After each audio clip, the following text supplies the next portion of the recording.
25 روپے میں لے گیا اور 35,000 کا فریج لوہے کے بھاؤ 10 سال کے بعد، اس لیے کہ وہ لوہا گل چکا تو 20-25 روپے کا بک گیا۔ تو اب لوہا اور لکڑی اور لوہا لڑکی کے کام نہیں آیا، یہ بنایا جاپان نے بے وقوف۔ پہلے پوری آئیڈیالوجی دیکھی ہندوستان کی کہ ان کو کیسے بے وقوف بنایا جائے، تو تانبا بھی ہٹایا، تانبے میں زہر ہوتا اور تلئی کرا اور یہ کرا وہ کرا، یہ اسٹیل کے برتن صحیح ہے اور یہ پلاسٹک کے برتن صحیح ہے، سب بن گئے بے وقوف، گھر میں کوئی طاقت نہیں، اور یہ سونا ہونا اور چاندی واندی پیر میں پہننے کی کیا، چھوڑیے یہ سب پرانی چیزیں ہو گئی، یہ بڑے اب سب بے وقوف بنے بیٹھے ہیں، گھر میں کچھ بھی نہیں، اسٹیل کے برتن نکلیں گے، پلاسٹک کے برتن نکلیں گے، سرمایہ کہاں ہے؟ طاقت محفوظ کسی کے باہر ہی نہیں، یعنی وہ طاقت محفوظ بھی امریکہ لے گیا، سارا سونا بٹور کے انگریز لے گئے، اب سونا کسی گھر میں نہیں نکلے گا۔ پہلے کی بات اور ہے، صرف نیکلس ہی 5 تولے کا ہوتا، اب تو 2 تولے کا پورا سیٹ ہے۔ کیسا بے وقوف ہے، اتنا بڑا سیٹ 2 تولے کا، ایسے سونا باریک کر کے پتھر پھیلا کے وہ ڈیزائن بنا لی، اتنا بڑا ہار 2 تولے میں بن گیا، ہوائی ہار اٹھایا تو وزن کیسا بے وقوف بنا ہے۔ بنتے چلے گئے، فیشن میں گھستے چلے گئے، پگلا آ گئے، پھر ملک کے 2 حصے ہو گئے، فکریں ہو گئی الگ الگ، تو نہ اسے وہ سیکھ سکے نہ وہ ان سے سیکھ سکے، بیچ میں پڑ گیا پردہ ویزے اور پاسپورٹ کا۔ اب وہاں کیا ہو رہا ہے اور یہاں کیا ہو رہا ہے، نہ وہ بول سکتے ہیں نہ یہ بول سکتے ہیں، یعنی ایک بڑا ملک تھا، نظریاتی طور پہ توڑ دیا۔ تو بھائی طاقت محفوظ کو پہلے توڑا جاتا ہے۔ طاقت محفوظ کیا تھی رسول اللہ کا؟ ان الدین عند اللہ الاسلام، 72 ٹکڑے کروائے گئے،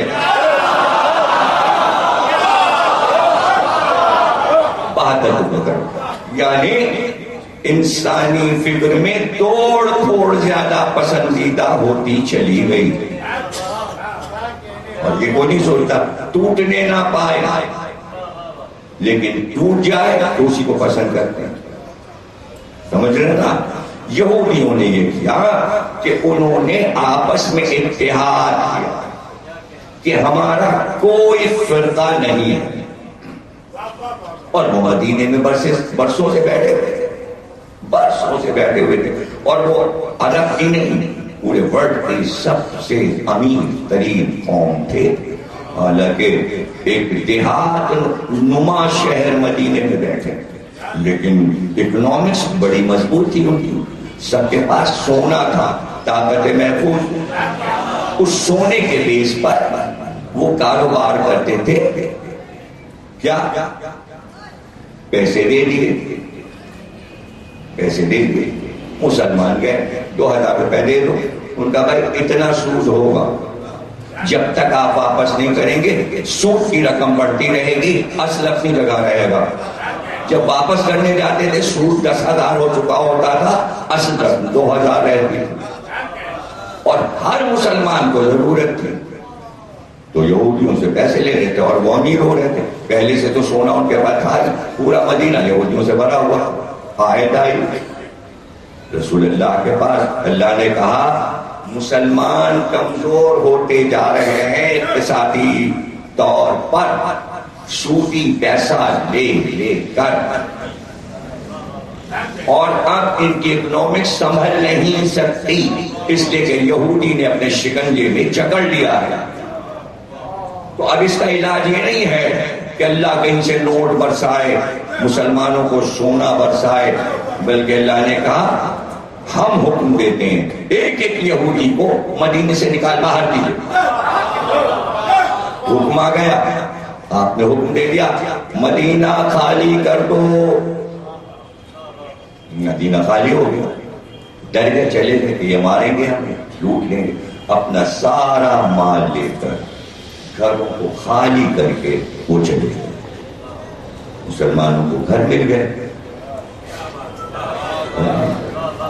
جو باغات چھوڑ گئے تھے وہ بھی مل گئے، لیکن وہ اپنی طاقت محفوظ سونا لے گئے۔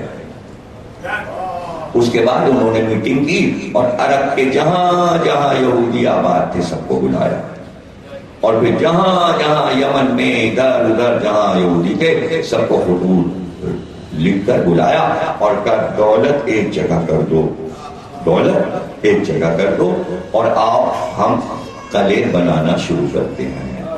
تو ایک پہاڑ کا انتخاب کیا کہ جو پہاڑی علاقہ تھا وہاں چاروں طرف اپنی کالونیاں بنائیں اور پہاڑ پہ بنایا قلعہ۔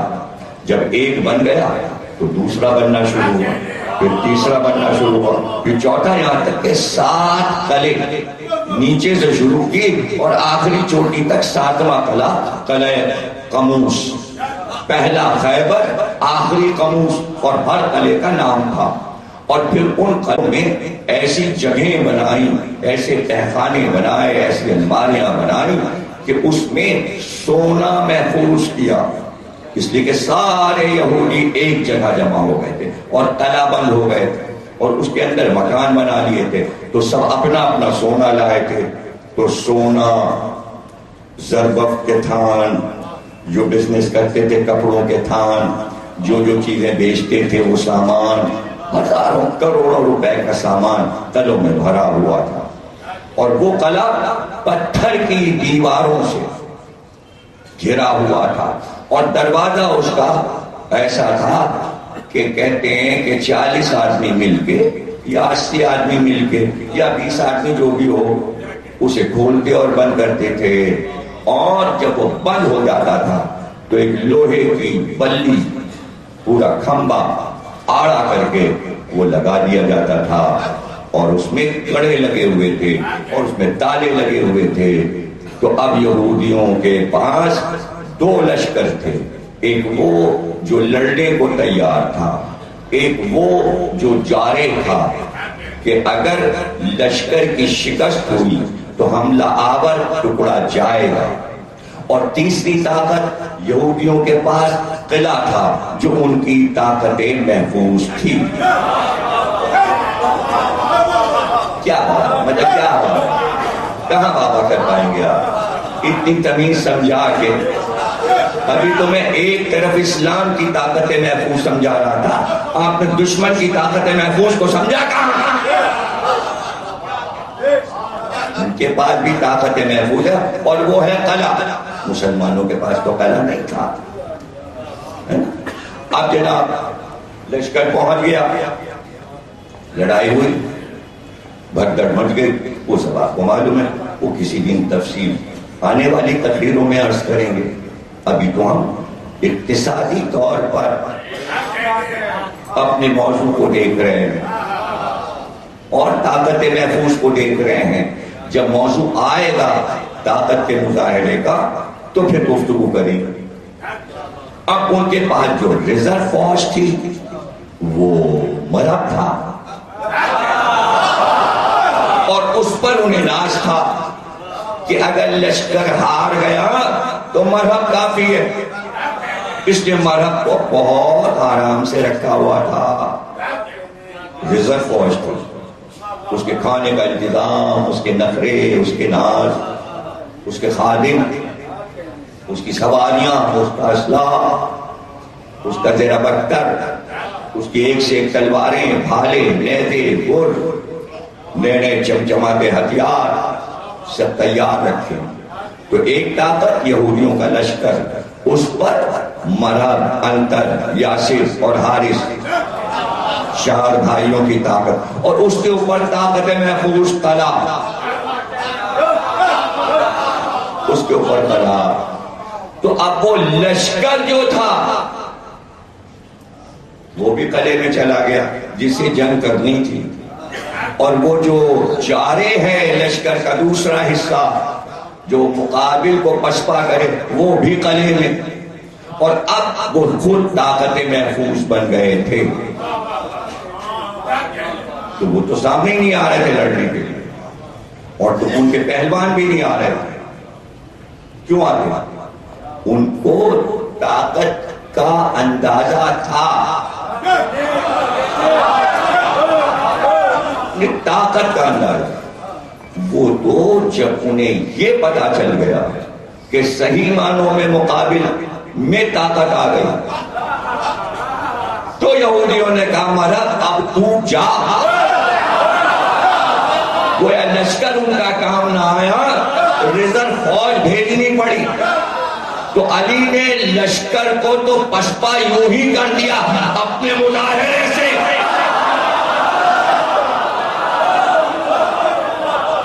مجھے اس سے پہلے آپ نے پھسپھسی واہ کی تھی، وہیں ہونا چاہیے تھی، بغیر رزلٹ کے۔ ابھی چوتھا دن ہے، چوتھی گنتی تو مبارک ہوتی ہے۔ اب مشکل ترین دور 3 تقریریں تو گزر گئی، اب تو ہم 5ویں کی طرح پڑھ رہے ہیں نا، اس لیے ذہنوں کو ذرا کھلا تو رکھیے۔ تو ایک تنہا نے، وہ تنہا کون ہے؟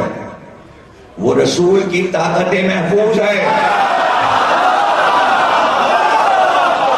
اب اللہ نے حکم دیا ہے کہ طاقت محفوظ کو استعمال کیجئے۔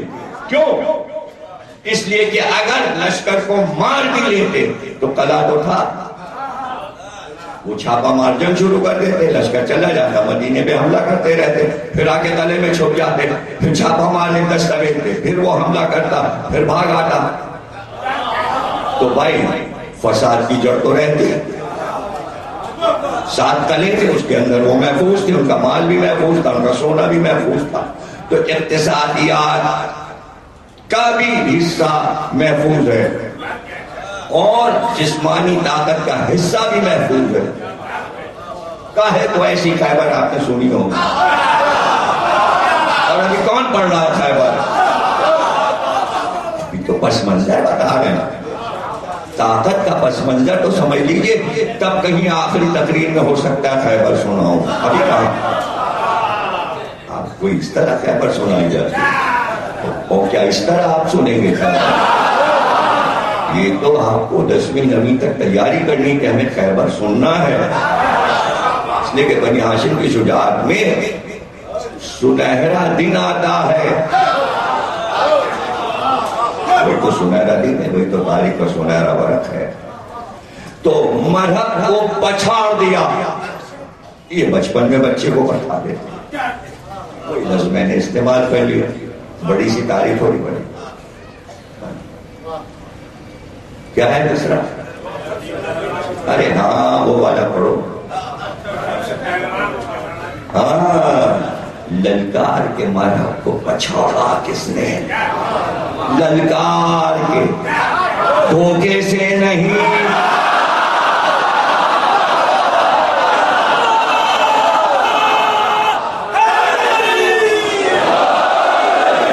اب بتائیے بچوں کے لیے جو ربائی کہی گئی ہو وہ اتنی آسان اور دوردار ہو۔ میر انیس کا کمال دیکھو، بیٹے کو یاد کرانے کو یہ ربائی کہی تھی جب میر نفیل چھوٹے سے تھے، اور پھر یہ کہنا تم ہی کہہ دو در خیبر کو اکھاڑا، تم ہی کہہ دو، یہ تم ہی کہہ دو۔ سے پہلے کا مصرع تو بھائی پڑھ ہی نہیں سکتے، کیا آئے آئے پڑھ ہی دیا انہوں نے، نہ پڑھتے تو زیادہ مزہ تھا۔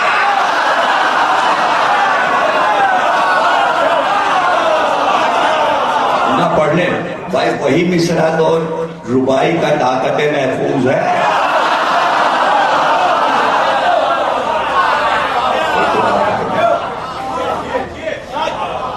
اور پھر یہودی مرحب اور انتر کے مرنے کے بعد بھی طاقت محفوظ تھے، اس لیے کہ مال تو تھا، اور پہلوان خرید سکتے تھے اور جنگیں لڑ سکتے تھے. اب سمجھ میں آیا کہ علی نے خیبر کا دروازہ کیوں توڑا. یہودیوں کی طاقت محفوظ پر علی نے حملہ کیا تھا.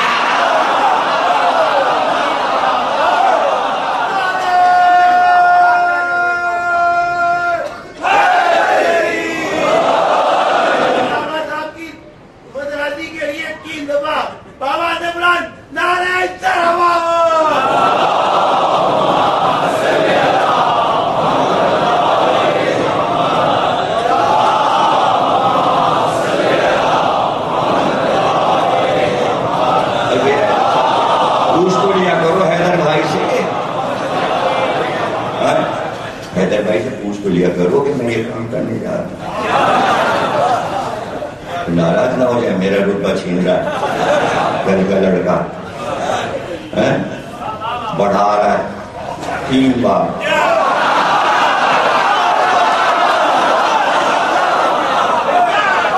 تو یہودیوں کی طاقت محفوظ کو ختم کیا گیا اور پھر سرکار کی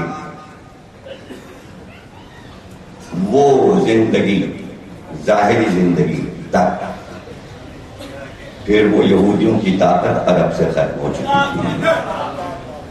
اب سوال یہ ہے کہ علی نہ ملک کو مارتے, نہ انتر کو, نہ حارث کو, نہ یاسر کو, نہ قلعے کا دروازہ توڑتے, نہ یہودیوں کا قتل عام ہوتا. ایسا ہوتا تو کیا ہوتا؟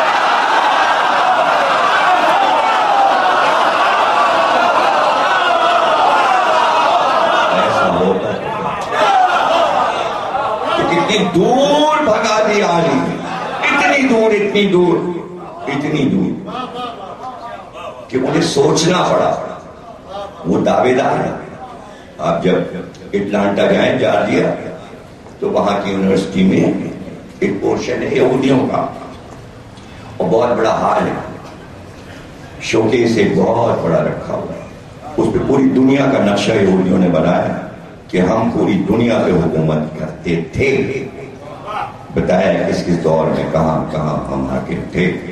تو پورا عرب, عراق, ایران سب اس میں شامل کہ ہم یہاں کے حاکم تھے اور ایک دن ہم اس پورے ورلڈ پر حکومت کریں گے.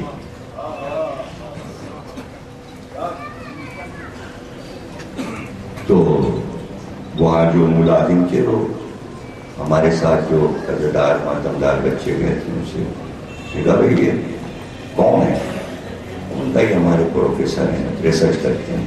کہیں گے ایک چیز کو بہت غور سے دیکھ رہے ہیں, بہت غور سے دیکھ رہے ہیں. تو میں نے غور کیا, یہودی بکھر گیا دنیا میں, بکھر گیا. کچھ روس میں, کچھ ادھر, کچھ امریکہ میں, کچھ عرب میں, کچھ. اب 47 میں 2 ملک بنے, پاکستان ایک اسرائیل. تو پھر ان کو سب جگہ سے جمع کر کے ایک جگہ فلسطین میں اکٹھا کیا جانے لگا.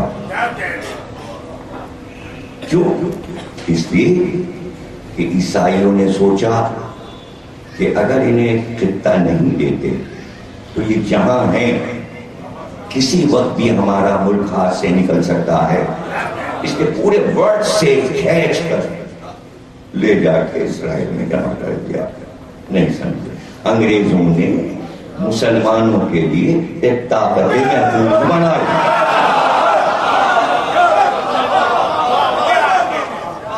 اب طاقت محفوظ کو توڑنا مشکل. مقابل ہے مسلمانوں کے ایک طاقت محفوظ, اس پہ عیسائی, طاقت یہودیوں. کوئی سمجھائے گا اس طرح؟ نعرے بازی کرنا اور ہے, ورڈ سیاست کو سمجھنا اور ہے, تاکہ ہوش و حواس سے بات کو سمجھیں. اب انہوں نے صرف یہ نہیں کہ ملک بنا لیا, انہوں نے اپنی کھوئی ہوئی اقتصادیات کو واپس لیا. 2 چیزوں سے, 2 راستوں سے اپنی دولت کو, سونے کو واپس لیا. ایک بینکنگ کے ذریعے اور ایک میڈیا کے ذریعے پورے ورلڈ کا ٹیلی ویژن یہودیوں کے پاس ہے. ایک یہودی کی 4 بیٹیاں ہیں. دنیا کے 4 پورشن کر کے چاروں بہنوں نے ایک ایک علاقے کا میڈیا پورا روٹ ہے. اور وہاں سے پیسے جمع ہوتے ہیں کہیں لندن میں, سنگاپور میں, اور آپ کو ٹیلی ویژن اسٹیشن مل جاتا ہے. ایک 60,000 روپے مہینہ دے دیجیے, سنگاپور میں ٹیلی ویژن ہو جائے گا. 60,000 روپے مہینہ تو ایک آدمی کھول لیجیے چین. اب ان پر کوئی اور لوگ بیٹھ گئے, ان پر کچھ اور, اور پھر ان پہ کچھ اور. اب جو کام کر رہے ہیں کیمرہ لیے اور یہ اور وہ اور سڑکوں پہ, ان کو کچھ پتہ نہیں ان پہ کون ہے, ان پہ کون ہے, ان پہ کون ہے, اور ان پر کون ہے. عوام کو بھی نہیں. تو چونکہ حکومت ان کی ہے تو اگر ایک لکیر وہ کھینچتے ہیں تو پورے ورلڈ میں میڈیا ایک ہی کام کرتا ہے. بس یہ کرنا ہے, اس ایجنڈے میں آپ کو کام کرنا ہے. اب آرڈر کہاں سے ہے؟ دینے والا تو مسلمان ہے, لیکن چلا تو کہیں اور سے آ رہا ہے. اسی طرح بینک ہے, یہ تو ہمارا بینک ہے, یہ تو اسٹیٹ بینک ہے, یہ تو حبیب بینک ہے, یہ تو سیلز بینک, یہ تو کیش بینک ہے, یہ تو ہمارا ہے. نہیں, اس کے اوپر کوئی اور ہے, اس کے اوپر کوئی اور ہے, اس کے اوپر کوئی اور ہے. اگر اب اتنی سی بات بھی نہ آپ کے سمجھ میں آئے تو ہم کیسے آج کی ترقی یافتہ دور میں کیسے سمجھائیں. دیکھیں, پیٹرول کی قیمت ذرا سی گری, ابھی گری یہاں نا تو وہ بڑی بھی کیوں آئی جو لپسٹک لگاتی ہیں امریکہ میں. یہ بڑا غلط ہو جائے گا, یہ تو قیمت گرائی گئی ہے, اس سے بڑا ڈس بیلنس ہو جائے گا معاملہ.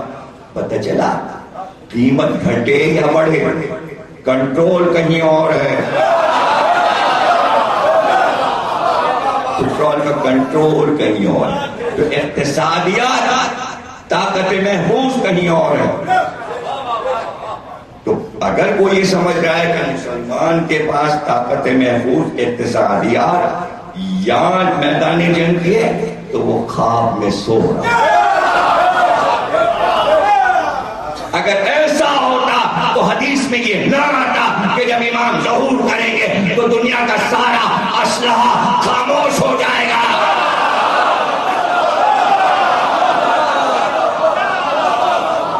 جام ہو جائے, دونوں طاقتیں ٹھپ ہو گئیں, اس لیے کہ امام کے فیور میں نہیں ہیں.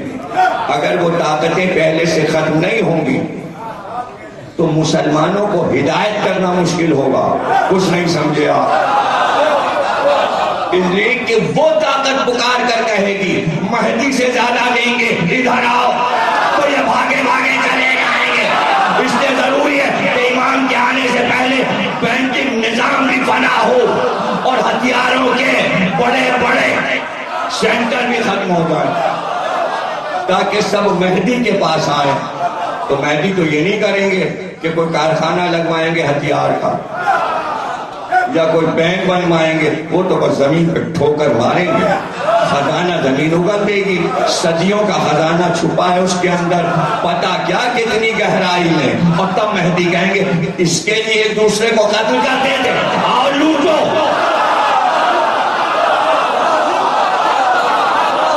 لوٹو. آپ بھی نہیں سمجھا. آیا یہودیوں کی طاقتیں محفوظ, مسلمانوں کی طاقتیں محفوظ, لشکروں کی طاقتیں محفوظ. ذکر آ گیا امام مہدی کا, جملہ سن لو, اللہ کی طاقتیں محفوظ.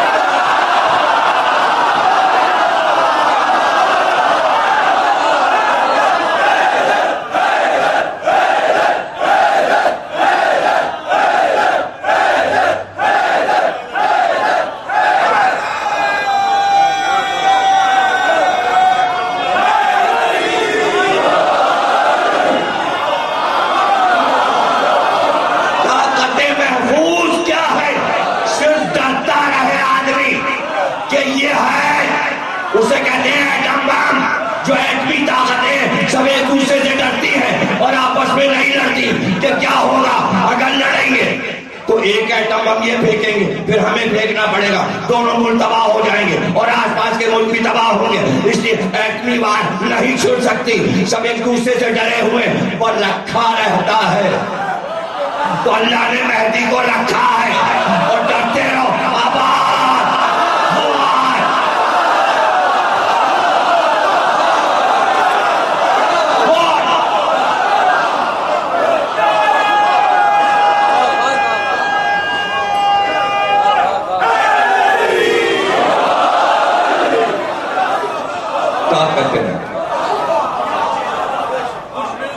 طاقت محفوظ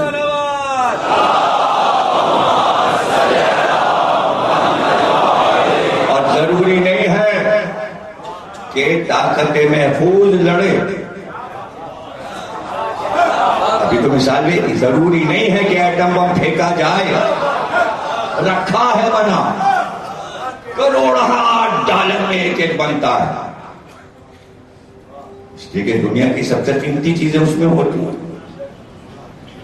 ہیں، پلاٹینیم اس میں، یورینیم اس میں، جواہرات اس میں، سونا اس میں، آسان تھوڑی ہے اس کا بننا، اور اس کے پیٹ میں جواہرات اور سونا اور تباہی، اللہ اکبر۔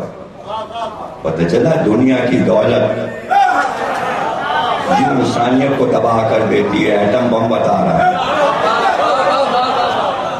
اور اللہ کی طاقت محفوظ زمین کو ٹھوکر مار کے کہہ رہی لے جا۔ انسانیت کا لہو پی رہی ہے بیٹھی ہوئی، اور وہ اللہ کا نمائندہ انسانیت کے لیے فلاح و بہبود کے کام کرے گا۔ اسے کہتے ہیں انسانیت کو بچانا، اور وہ ہے انسانیت کی تباہی۔ یہ تو سب چھوٹے موٹے کیسز ہیں، وہ جس طرح چاہیں آپ سے کام لے لیں، جس طرح چاہے کام لے لیں، وہ آپ سے کہہ دیں کہ اپنے بھائی کو مارو، دولت لے لو، تمہیں پتا ہے آپ انکار کر دیجیے نہیں ہم ایسا کام نہیں کرتے، دوسرے وقت وہ آپ کو پکڑ کے لے جائیں گے، ایسا انجیکشن لگائیں گے کہ آپ کو دیکھو کام کر دیجیے۔ اب تو انہوں نے ایسی ایسی چیزیں ایجاد کر لی ہیں کہ آپ سوچ ہی نہیں سکتے، تو آپ محفوظ کیسے رہیں گے؟ کیسے محفوظ رہیں گے؟ اس دن کے لیے چاروں پل اترے تھے کہ ورد کرو، ورد کرو۔ بھائی بچوں کے لیے اترے تھے، اللہ نے چاروں پل بھیجے کہ حسن حسین کے گلے میں ڈال دیجئے، صرف اس لیے نظر نہ لگے۔ بھائی نظر تو ہے، آپ اچھے کام کریں گے نظر لگے گی، تو نظر تو اتاری ہے، نظر تو اتاری ہے، نظر تو لگ رہی ہے نہیں، تو آپ نظر اتارتے رہیے اور پھینکتے رہیے اتار کے۔ تو اب یہ جو کچھ ہو رہا ہے یہ چھوٹے موٹے کام ہیں، ہم کو بڑے لگ رہے ہیں، ان کی نظر میں یہ چھوٹے چھوٹے ہیں۔ ہر ملک میں یہ کام کیا ہوا ہے، ہر اسلامی ملک میں۔ کاش کہ ہمارے عقل مند جو کہلاتے ہیں دانشور، وہ یہ بات سمجھ سکتے کہ اسلامک ملکوں میں انہوں نے یہ کام کیا ہے، اور انڈیا اسلامک تھوڑی ہے، ہندو ملک ہے، وہاں پیار بانٹ رہے ہیں، اور مسلم ملکوں میں لڑو مرو لڑو مرو، ہتھیار لو لڑو مرو، شام میں لڑو مرو، لیبیا لڑو مرو، مصر لڑو مرو، یمن لڑو مرو، بحرین لڑو مرو۔ ارے کوئی بچا؟ چھوٹا ملک برما بھی تو نہیں بچ رہا، پر لڑو اور مرو، آپس میں لڑے جاؤ، مرے گا، اور پڑوسی ملک آپ کے اور خدا آپ کے سامنے۔ اتنی سی عقل نہیں ہے کہ انڈیا کو پیار کیوں دے رہا ہے اور ہمیں پیار کیوں نہیں دے رہا؟ کیوں؟ اس لیے کہ اپنے کو طاقت محفوظ اس نے بنا لیا۔ کیا اوباما نے جا کے کہا ہمارے بچوں کو نوکریاں دیجئے؟ آپ دنیا سے کہہ رہے ہیں ہمیں نوکری دو، اور سپر طاقت اس سے کہہ رہی ہے کہ بچوں کو کمپیوٹر میں جگہ دیجئے ہمارے امریکنز کو۔ نے کہا یہ جاب دیتے ہیں، آپ یہاں کیوں آئیں گے؟ یہاں تو آتے ڈرتے ہیں، کوئی نہیں آتا، اعلان آ جاتا خبردار کوئی نکلے نا، فلاں دن تو نہ نکلے، اور اتنے گہرے پہرے میں کہ تھک جاتا ہے آدمی چلتے چلتے، ویزا لینے جائیے، ایک بس پہ بیٹھے پھر اترے، پھر ایک گاڑی پہ بیٹھے، پھر وہ چلنا شروع ہوئی، چلتے چلتے چلتے چلتے جانے کہاں ایک جنگل میں جا کے اتار کے، پھر وہاں جھاڑیوں کے بیچ میں ایک بلڈنگ بنی اور اس کے اندر سب ملکی بیٹھے اور ایک بڈھا شیشے سے نظر آ رہا ہے، وہ سب کو چلا رہا ہے، وہ اوکے کر دے تو ویزا ہے، ورنہ زیادہ تر لوگوں کو روتے ہوئے دیکھا نکلا، آنسو ہے، بڑے ارمانوں سے آئے تھے، تیرے پوچھے سے یہ وہاں مناظر ہوتے، باہر بیٹھ کے سب ڈھاڑے مار مار کے روتے ویزا ویزا ویزا ویزا، کہاں ہیں اور کدھر ہیں ہم کیوں نہیں سوچ رہے؟ ہم خیبر کو چھپا رہے ہیں۔ علی نے اس طاقت محفوظ کو توڑ دیا تھا، آگے والوں کا کام تھا کہ بکھرے ہوئوں کو جمع نہ ہونے دیتے، موقع دیا اور موقع دیے جا رہے ہیں، موقع دیے جا رہے ہیں، موقع دیے جا رہے ہیں کہ کوئی بولنے کو تیار نہیں ہے، تو آواز ضروری ہے۔ آواز کہاں سے آئے گی؟ اس لیے کہ آپ نے سوچ کی طاقت محفوظ نہیں بنائی، افکار کی طاقت محفوظ نہیں بنائی، اسے کیا کہتے ہیں؟ تھنک ہوتا ہے نا ملک میں، یہاں کا کہاں ہے؟ تھنک ہے، فکر کا قلعہ محفوظ ہے، اس لیے کہ کوئی آواز یہ نہیں کہتی مل جاؤ، الگ الگ اپنے بارے میں سوچو، الگ الگ۔ کیا ایسا نہیں ہو سکتا کہ پاکستان کے سارے ڈاکٹرز ایک جگہ جمع ہو جائیں اور کہیں آؤ ہمیں مار ڈالو، اکٹھا مار ڈالو، اور یا پھر حکومت یہ طے کرے کہ یہ ڈاکٹر کب تک مرتے رہیں گے، اور یا پھر حکومت ہی اعلان کر دے سارے میڈیکل کالج بند، اب کوئی پاکستان میں ڈاکٹری نہ پڑھے۔ ارے کوئی ایک فیصلہ تو ہو، اسی کو کہتے ہیں تھنک ٹینک۔ بھائی عوام کے ہاتھ میں جو اختیار ہے وہ تو کر سکتے ہیں، کب تک آپ منہ دیکھیں گے؟ وہ ہاں ٹھیک کر دیں گے، ہاں یہ آئیں گے ٹھیک کر، وہ نہیں ٹھیک کرے گا۔ اپنی حالت قوم جب تک خود نہیں سدھارے گا، معاملہ نہیں سدھرے گا۔ تو یہ سب چیزیں دیکھنی چاہیے، سوچنی چاہیے کہ اس کے لیے راہیں کیا ہیں۔ پہلی بات تو سوال کیے جائیں، اس کی وجہ ہمیں تو اب تک نہیں پتا چلے، کم از کم وجوہات تو پتا چلے کہ کوئی ٹارگٹ ہے کہ بھئی اس فتح تک جانا ہے، میدان جنگ تک جانا ہے۔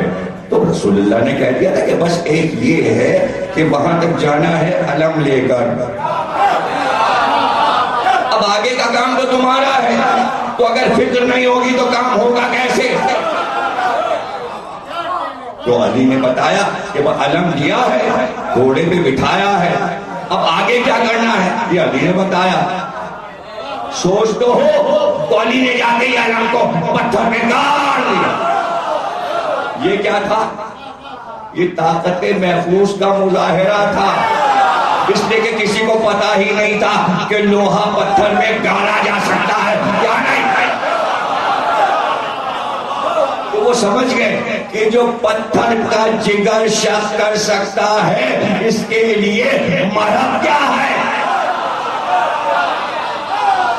اس کے لیے مرہم کیا ہے۔ ہاں تیار کر کے بھیجا، اسے تیار کیا، ذرا پتھر بنایا، اوپر سے دکھایا نظارہ کہ دیکھ یہ آیا ہے، یہ آیا، تو تیور بھی دیکھ لیے، تیور بھی دیکھ، اور پھر ایک ایک کر کے سب آتے گئے اور ختم ہوتے گئے۔ یہ جب خیبر پڑھیں گے تو تفصیل بتائیں گے کون کیسے واصل جہنم ہوا، انتر کا کیا ہوا، یاسر کا کیا ہوا، حارث کا کیا ہوا، اور پھر مرب کا کیا ہوا. اور پھر علی نے دروازے کی طرف دیکھا. لیکن کیوں دیکھا؟ جب تک وجہ نہ ہو، وجہ نہ ہو. اس لیے کہ جب جنگ شروع ہوئی اور یلغار ہوئی ان چاروں کے مرنے کے بعد تو علی تلوار چلاتے ہوئے آگے بڑھ رہے. تو ایک یہودی قریب سے گزرا اور اس نے علی کے سپر پہ تلوار ماری تو سپر گر گئی.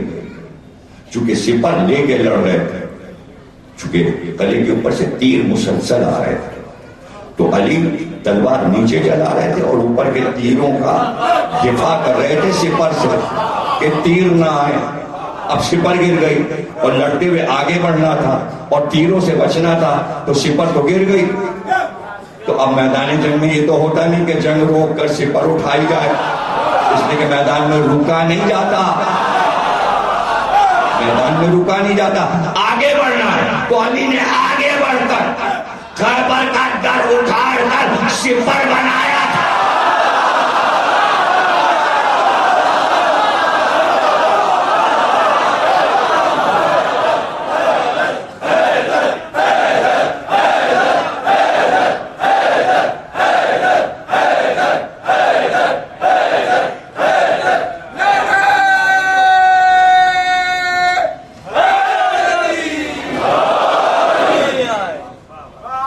اب یہ کیسے پتا چلے کہ طاقت محفوظ کی عظمت کیا ہے، عظمت کیا ہے؟ اور سمجھ لیجیے کہ حسین کے پاس طاقت محفوظ عباس ہے. بس ضروری نہیں کہ وہ مظاہرہ ہی کریں جنگ کا. اب یہاں سے اس آئیڈیالوجی کو سمجھ لیجیے جو میں بار بار پیش کر رہا ہوں کہ جب طاقت محفوظ ہو تو اب جو بھی سپاہی جا رہا ہے اس کی شجاعت کئی گنا زیادہ بڑھ جائے گی، اس لیے کہ بہت بڑی طاقت اسے دیکھ رہی ہے. حسین نے جس کو اجازت دی، وہ علی اکبر ہوں یا اون محمد ہوں یا زہر قین ہوں یا حبیب ہوں یا مسلم کے بچے ہوں، وہ اس لیے بے جگری سے لڑ رہے تھے کہ پشت پہ طاقت محفوظ عباس آ. اتنی محنت پہ اگر اتنا اچھا نقطہ ضائع کر دیا تو آگے گفتگو کیسے ہوگی؟ اس لیے کہ ہماری ساری گفتگو اختتام پذیر کربلا کے فضائل پر ہوگی، مصائب بعد میں ہوں گے. کربلا کے فضائل، اس لیے کہ بنی ہاشم کی شجاعت، تو اتنے بنی ہاشم کبھی جمع ہی نہیں ہوئے سوا کربلا کے. تو موضوع تو یہاں شباب پر آ رہا ہے، تو صرف مصائب پہ کیسے بات ختم ہو جائے؟ تو طاقت محفوظ. اب پھر سمجھیے، شروع سے جو کہہ چکا اسے پھر دوہرا رہا ہوں کہ مقابل کا لشکر جب اسے پتا ہوتا ہے کہ سامنے والے کے پاس ایک طاقت محفوظ ہے تو ہر سپاہی مزمحل ہو جاتا ہے. جب تک لشکر یزید کو یہ یقین تھا عباس ہے، وہ بے دلی سے لڑ رہے تھے کہ اگر عباس آ گئے تو کیا ہوگا.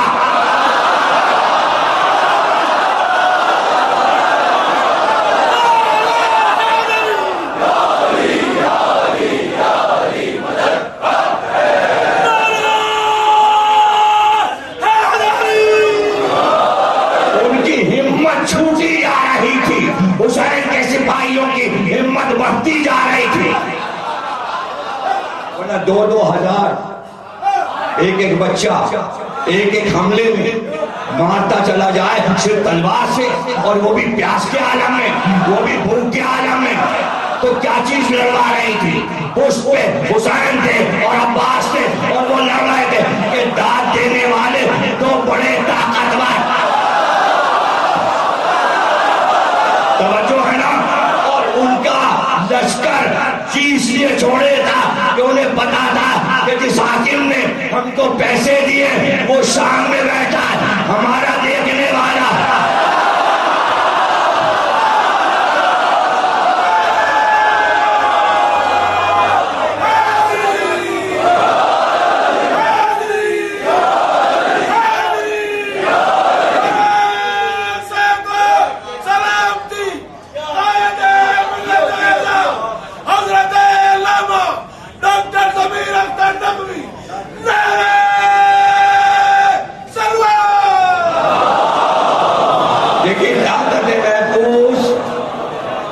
اس سے خوف کا یاد ہے. خوف کیسا خوف؟ جب تک ظاہر نہ ہو کہ خوف کیا ہے. جس کے پاس طاقت ہوتی ہے وہ اطمینان سے سوتا ہے، اطمینان سے سوتا ہے. طاقت محفوظ کا خوف ہے، یہ حملہ نہیں کر سکتے. اس لیے شعر پڑھا حسین نے عباس کے لیے کہ اب جو آنکھیں سوتی تھی وہ جاگیں گی، اور جو جاگتی تھی تیرے خوف سے اب سوئیں گے. پتہ چلا پورا آیا عباس کے خوف میں، رات تو سونا نہیں.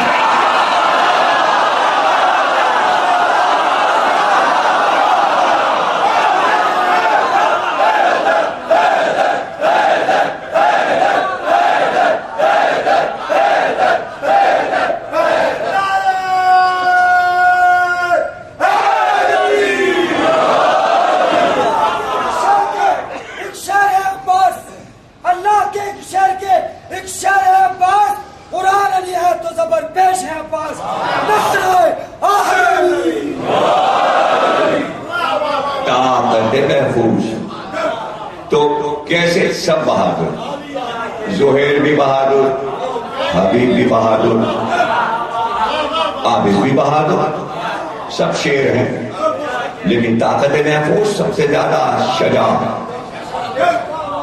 کیسے پتا چلے؟ ضروری نہیں کہ وہ لڑتا تو پتا چلتا، نہیں پتا چلنا چاہیے. تو اب زہیر نماز کے بعد سامنے اور تیر آ گیا، تو بڑھ بڑھ کے جدھر سے تیر آتا تھا زہیر اپنے اوپر روکتے تھے کہ تیر حسین پر نہ جانے پائے. اچھا زہیر کامیاب ہو گئے، ایک تیر بھی حسین کو نہیں لگنے دیا اور نماز ہو گئی. صحیح زہیر 3 آدمی آگے کھڑے ہو گئے نماز کے، اور جدھر سے تیر آتا دوڑ کے سینے پہ دیتے، جدھر سے تیر آتا دوڑ کے سینے پہ دیتے. تو ادھر حسین نے سلام پھیرا، ادھر شہید گرے. تو تیر تو نہیں آنے دیا نا، بچا لیا نا حسین سے، پوری نماز ہو گئی. عباس بھی تو نماز پڑھ رہے نا.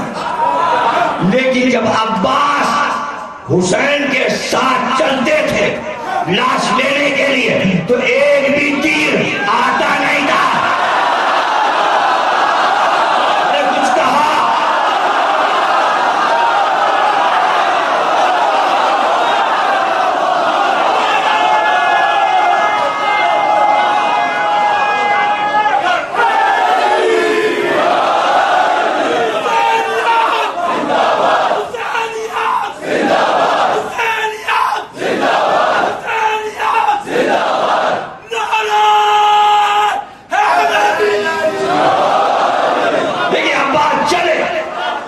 سب کی کمانیں بند کھا گئی، تیروں نے منہ موڑ لیے. کیوں؟ اس کے کہ تیر میں ایک فن ہے، تیر جب تک نہیں چلایا جا سکتا جس پہ چل رہا ہو پہلے اس پہ نظر ڈالنا ضروری ہے. پورا لشکر عباس کو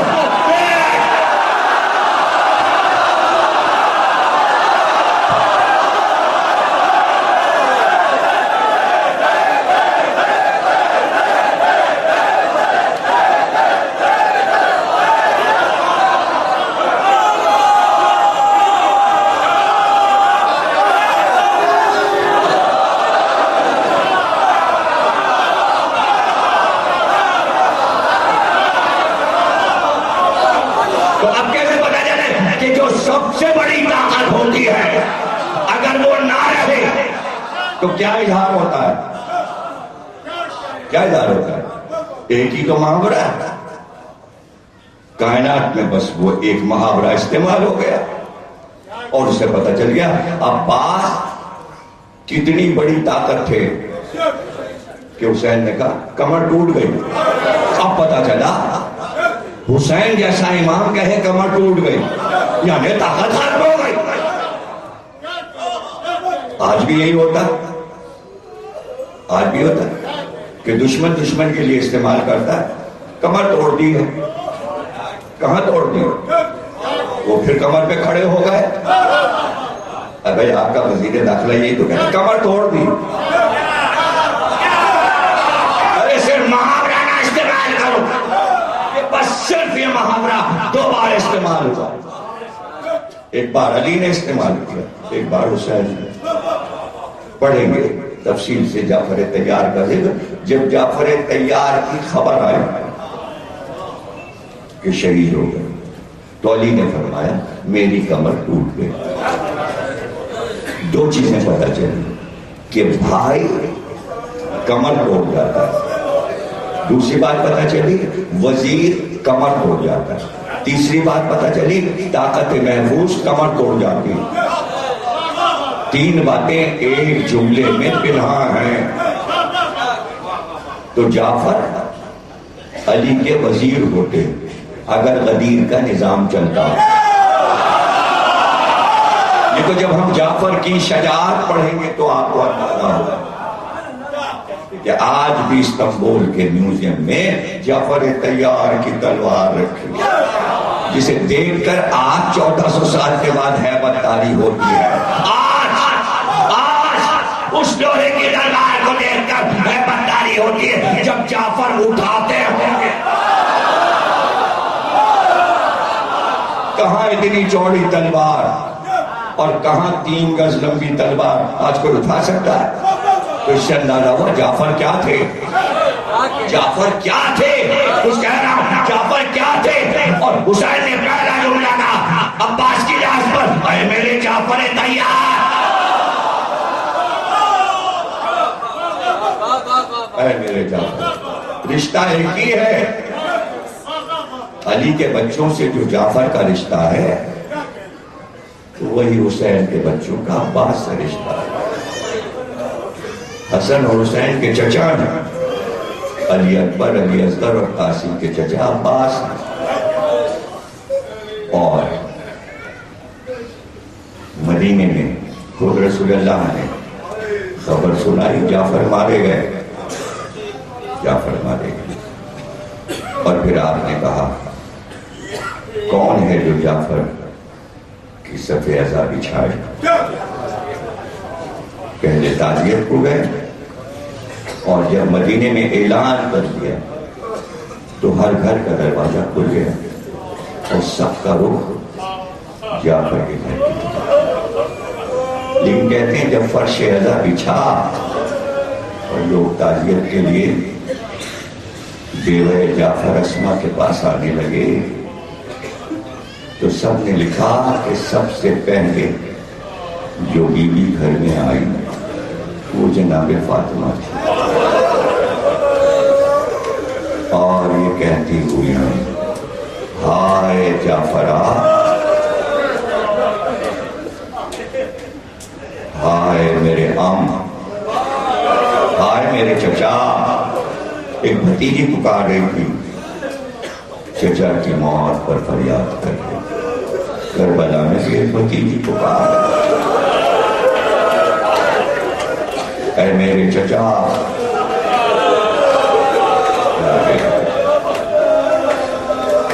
جب عباس چل رہے تھے 10 دن آپ مسلسل سن چکے ذاکروں سے، دہرانا نہیں ہے. پھر جملہ کہا تھا حسین نے اے سکینہ بی بی چچا کو مشق لے کر بھیج تو رہی ہے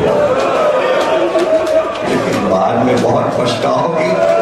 اب چچا نہیں ملے گا، اب چچا ہاتھ نہیں آئے گا. ہاں سچ ہے. پھر سکینہ کو چچا بہت یاد آیا.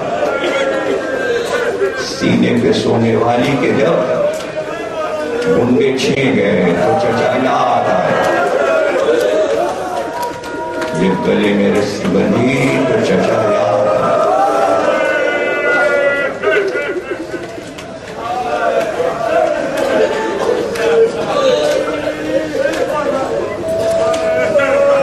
سن چکے آپ کہ کربلا سے نیزے پر سر چلے، جب نیزوں پر سروں کو رکھا گیا اور اٹھا کر چلے، جیسے ہی عباس کا سر نیزے پہ رکھا گیا، نیزے کی نوک سے عباس کا سر زمین پہ گر گیا۔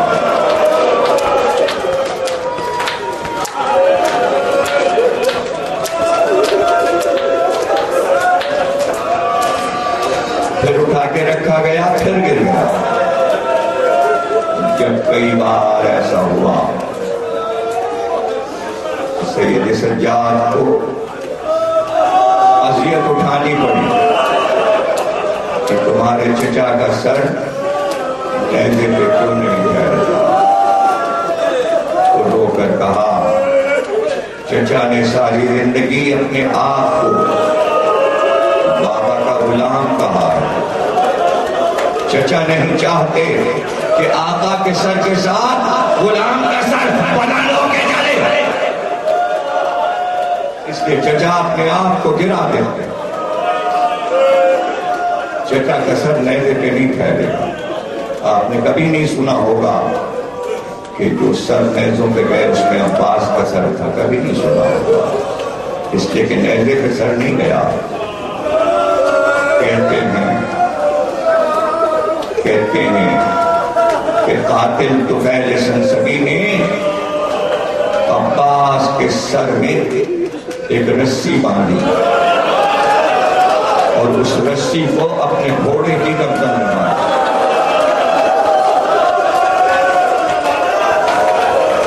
ہائے، جب گھوڑا تیز دوڑتا تو کبھی گردن اس کے اوپر ہوتی، کبھی نیچے، لیکن راوی کہتا ہے کہ پورے راستے گھوڑے نے اپنے سر کو اٹھائے رکھا، کیسا نہ ہو عباس کا سر زمین سے مس ہو جائے۔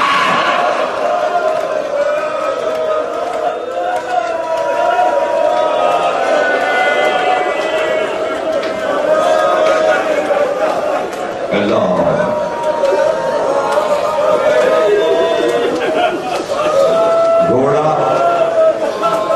گھوڑا عباس کا تھا، جس پر عباس سوار ہوں وہ مرتجز آج دیکھ رہا تھا کہ میرے مالک کا سر میرے گلے میں، آنکھ سے اس کے آنسو جاری۔ یہ گھوڑا جا رہا تھا کہ حاکم کو پیش کیا جائے۔ کہتے ہیں جب شام میں عباس کے گھوڑے کو لائے تو ایک جگہ قید کر دیا گیا حاکم کے حکم سے کہ جب تک یہ ہم کو سواری نہ دے اس کو باندھ کر رکھو، اور وہ گھوڑا بندھا رہتا، لیکن رات کو کبھی سر پٹکتا، کبھی قدموں کو پٹکتا، اور رات اس کی آوازیں بلند ہو جاتی، آوازیں بلند ہو جاتی۔ اس کی وجہ یہ بتائی گئی کہ جیسے ہی رات ہوتی سکینہ کے رونے کی آواز،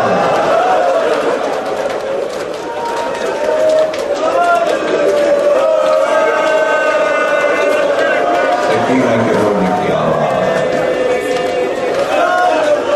اور پھر ایک دن جب سکینہ کے رونے کی صدائیں بلند ہوئی، تقریر ختم ہوئی، ایک بار مرتجز نے رسیاں توڑائی اور بھاگ کر زندان شام کے دروازے پہ جا کر اپنے سر کو مارا اور سر کو جھکایا۔ ادھر سے سکینہ دوڑتی ہے، کہا پھوپھی ماں کیا چچا باز آ گئے؟ بات ابھی غصہ ہے۔